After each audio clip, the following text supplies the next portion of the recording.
I may do that actually, just to go ahead and get that full 2 years of the vault.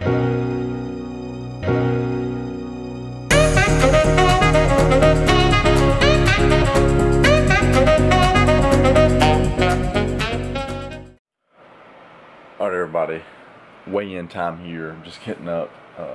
Well, I weighed in at 2:30. I didn't go to sleep until about like 5:20, or I don't know. I went to sleep late, 5 something.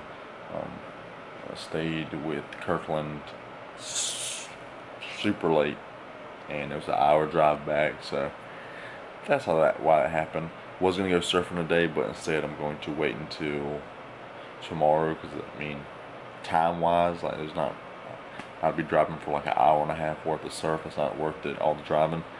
And the waves actually look a lot better tomorrow, so I'm going to do that. But weekly average update here for week 100 weeks of my bulk. And that's pretty insane. So, week 100,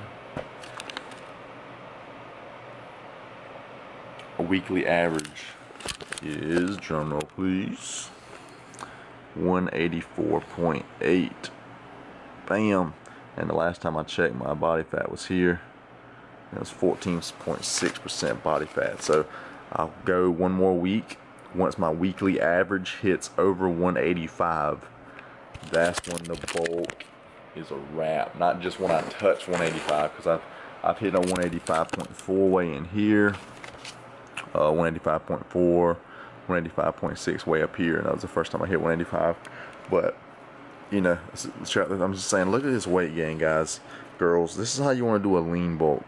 Okay, this was a bit of a jump, but a pound is about the max you'd ever want to gain a week. But bam, look at this, 184.1. It's 0.3 pounds gain, then 0.4 pound gain. Okay, that's just, I would say a pound max, but like half a pound to pound max. You know what I'm saying? The slower you can do that, the more you're ensuring that you're packing on muscle mass, not fat. You know what I'm saying? Because your body can only build muscle so fast, but you can pack fat on fast as hell. So it's not like if you gain a lot of weight faster, you're gonna gain more muscle. You know what I'm saying? It's not, because you only can build this much muscle, but you can put on this much fat. So it's not like I'm gonna eat more, so then so I'm just gonna eat everything and then gain weight fast, and now I'm gaining muscle fast. Now you're just packing on 10 to 1 ratio of fat to muscle instead of like a 1 to 1 ratio of fat to muscle. You know what I'm saying? That's what would be the most, or ideally you'd be packing on more muscle than fat, is what I was really trying to go for with this bulk here. Do everything super slow like that. Yeah, I'll do the average right now. And then last time I checked, it was like a 0.36 pounds gain per week. Alright, so let's go. We'll just do the weekly average on them too. Alright, so it comes out to 0.285 pounds per week for 100 weeks. Like, now that is insanely slow, but again, it's like really almost the more controlled you could be with it, the better. Now if you're gaining like 0.05 pounds per week, you're kind of really not doing much there. And some weeks I would gain like a pound or over a pound a little bit, and so I'd cut it back a little bit the next month. You know what I'm saying? You have to really be on top of it. It's like when you start bulking, it's not a time just to let loose on your diet. It's a time to really be dialed in as well, but just eat more food, but still you're staying smart about it. Now that is an extremely slow rate. Like I said, ideally maybe half a pound, or even going up, like I said, 0.75 a pound would not be bad. But the pro is, when you're natural, keeping your body in a surplus like that, no matter how small, that allows you to grow, that allows you to keep getting stronger in the gym, okay? And then doing it very slow like this, you can do that for super long, build good quality lean muscle mass, and build your strength up for a long period of time without getting super fat, okay? So now, I spent 100 weeks gaining 28.5 pounds. We're just going to say 30 pounds to make it simple. 30 pounds. 2 years, and I can cut that off, what? It depends. I'm probably going to do some diet breaks and stuff. I don't know. I'm just saying, even if I averaged a pound a week, I think that comes out to 7 months. Let's double check that. Alright, so we'll just keep it 28 and a half to make it actually be a lot simpler, because if you lose a pound a week, that's 4 pounds a month times 7 months is 28 pounds, okay? You know, at the beginning I'll lose a little bit more, maybe a pound and a half, and then as it gets, you know, as you get leaner and leaner, it gets harder to lose that. You know, so just say it was 7 months, so 2 years, so, because I reverse dieted too, so if I was kind of including those, it'd be 104 weeks, which is exactly 2 years. But let's just do 100, since 100 divided by 100 weeks divided by 28 weeks, or 28 divided by 100. That's 0.28. So that's almost like the rate at which, that's pretty much the rate I think I gained. So 0.28. That means I'm spending. So I bulked for 28.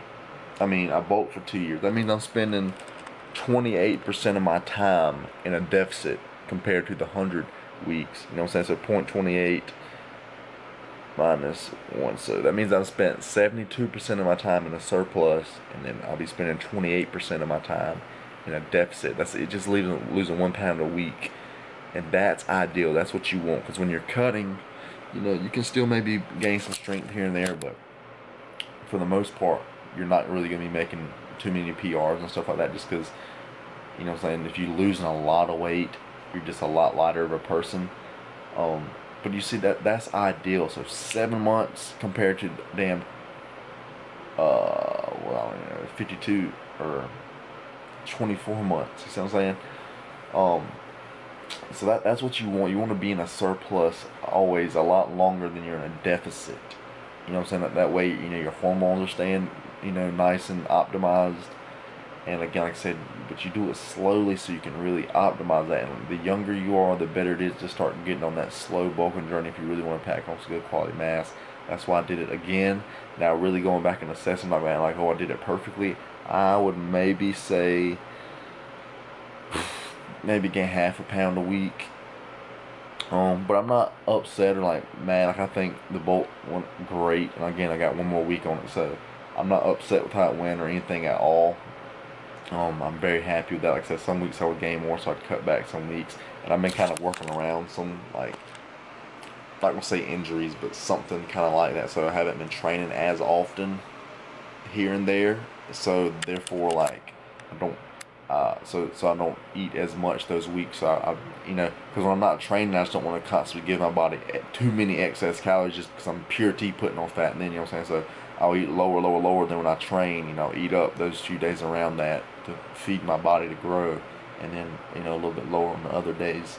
But if I was training more, ideally, like I wanted to, you know what I'm saying, be going every other day, every third day or so, you know, a lot more frequent, and then just, I'd probably be packing on weight a little bit faster, because, you know, I would be actually having my body primed to build muscle a lot faster.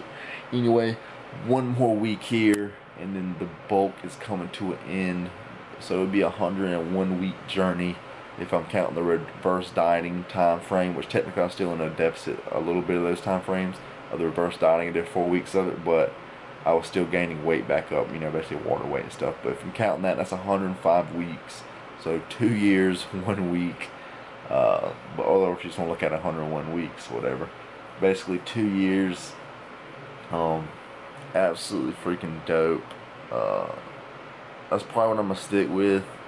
It would kind of just be cool to go to 104 weeks, so I'm thinking, just to say I bulked 2 years exactly, you know what I mean? But as of now, I'm just gonna cut it next week. But it all depends. But, you know, 3 more weeks, you know, that'd be nice to stick with that. But anyway, I don't know. I may do that, actually, just to go ahead and get that full 2 years of the bulk. But I may go ahead and cut, because I want to be lean by next summer. You know what I'm saying? I want to get, like, ridiculously lean. I want to get as lean as I've ever been. That's the goal. So I may go ahead and just cut it. You know, it's better to go ahead and kind of start early on things. You know, so I'm not late on it. If anything does happen, go wrong, where I need to take, or taking diet breaks and stuff wouldn't be necessarily wrong, but, like, you know, lose so much weight and, you know, go up to a maintenance or so for so many weeks, so maybe a month, and then start cutting again, you know, just to, you know, make sure my metabolism's staying up, and give my body a little break from the deficit and whatnot. Anyway, I'll keep y'all updated, of course, you know what I'm saying, as always. But anyway, see y'all in the next clip, the next one, whatever is coming after this. See y'all in it.